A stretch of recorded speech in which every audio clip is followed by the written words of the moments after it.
Hey, how's it going, guys? So today I got a clip from my stream today, and I just kind of wanted to go over it, kind of explain it to you guys. So right here I'm playing a game called Slay the Spire. It's a card game. It's a roguelike card game. So a lot of randomness. Basically, you're going through these stages called acts and trying to defeat the Act 3 boss, and you're accumulating cards and relics to create a deck that will essentially be able to kill the Act 3 boss. So here I'm on the Act 2 boss, and I had a pretty good turn that had a lot of luck involved, had a lot of planning involved, and it was just I thought it was just a really nice clip, dealt a lot of damage in a single turn. So I wanted to kind of explain what was going on. That way you guys could better understand it. That way if you're um, you can just kind of understand the clip better, and then maybe also you find a little bit of interest in the game. Maybe be interested in joining me for one of my streams. So, like I said, let me just go ahead and explain what's going on right now initially, and then we'll get into the clip, and you'll be able to watch the rest of what's going on. So right here, if you look in the top, you'll see a like a snake, a little like pen, origami crane, etc. all along there, ending in like the lantern, the green. What I want you to focus on is the nunchucks and the ink bottle. That's nunchaku is the nunchucks, and ink bottle is the ink bottle. But what the ink bottle does is for every 10 cards you use, you draw one card, and the nunchucks is for every attack you use. Every 10 attacks you use, you gain one energy, which energy is your mana. In the lower left-hand corner right now, it says 3 out of 4. So that's just my mana pool essentially. It's I use the one cost card. It'll take one out of my energy accumulation. So what's going on now is, like I said, I'm facing the Act 3 boss. My deck is kind of revolving around just cycling and using a bunch of cards to activate Ink Bottle and Nunchaku, get just like a lot of damage output in a single turn. And so for right now, all I want you to just focus on is just those numbers going up. And at this point, I'm really just, like I said, I think I'm about like turn 3 or 4 in, and I'm just trying. I think this is actually turn 2, and I'm just trying to get things rolling. So go ahead and enjoy the rest of the clip, and I'll go ahead and pause it when explanation is necessary.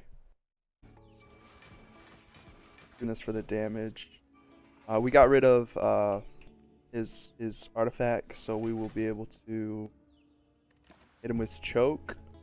Phantasmal Killer would be really nice. We get that relatively quickly. So another thing that I have that is in effect right now is next to the nunchucks is a pink book. Basically, what that does is after every turn, I can select 1 out of 3 cards to go into my deck for the duration of this combat. So what you just saw was me picking up a card called Phantasmal Killer. What that does is it doubles my damage output the turn after I use it. So that's going to come into effect here very quickly. That's what ends up being one of the sources of my high damage turn.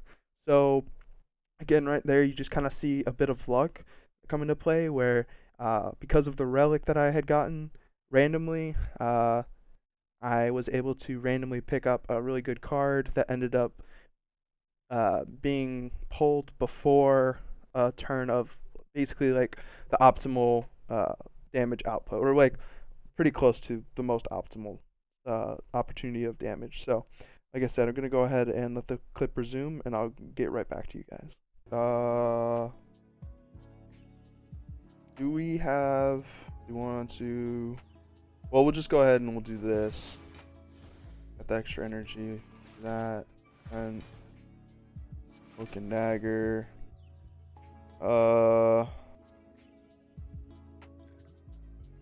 actually good. So we'll do this, and then we'll use Concentrate.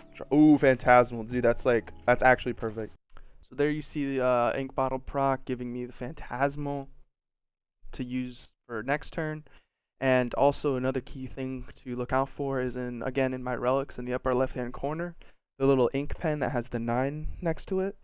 What that does is on my 10th attack, the attack is double damage. So now I am set up for my next turn. Phantasmal goes into effect, which doubles my damage output, on top of ink or pen nib being primed.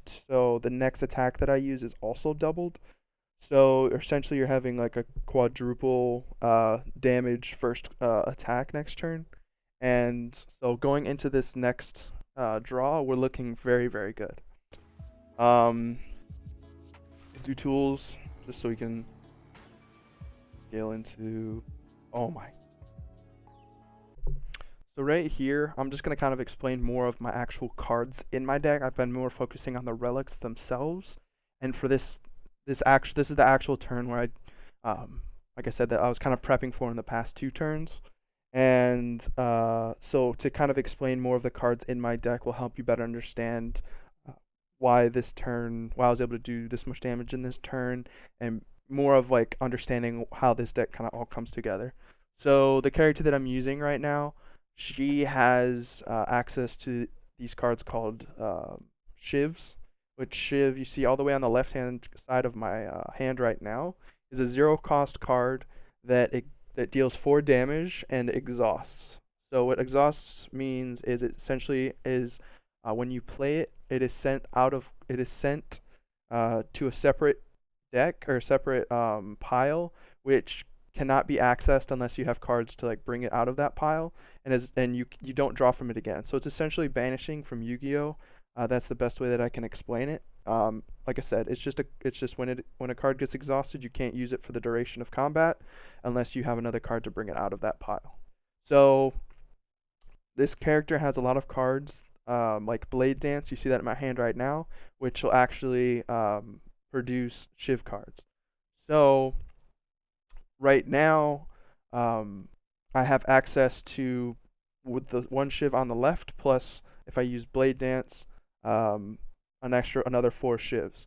Now what Choke does is you can kind of see it on the description right now. You deal 48 damage. Well, you deal damage, and then but the other part of the card is whenever you play another card, the enemy loses 5 HP, right? So you essentially mark a target with the card, it deals damage, and you mark the person with this choke effect. And then for every card after that that you use, the enemy loses 5 HP. So what is so good about this turn, obviously, is I've got double damage with Phantasmal Killer on top of the pen nibs double damage. So I'm dealing quadruple the damage with choke. And then on top of that, I'm able to use Blade Dance and Shiv to just pile on the damage with the secondary effect of choke. So what you're going to see here, like I said, is just me being able to just unleash a bunch of damage. Unfortunately, it wasn't lethal, but again, it just all like the past 3 or 4 turns all culminated into this, and ended up being like a really awesome turn. So go ahead and just, like I said, enjoy, and I'll get back to you guys afterwards to kind of sum everything up. Okay. Hold on. We need to make sure that we clip this. So I can send it to. Or, I mean.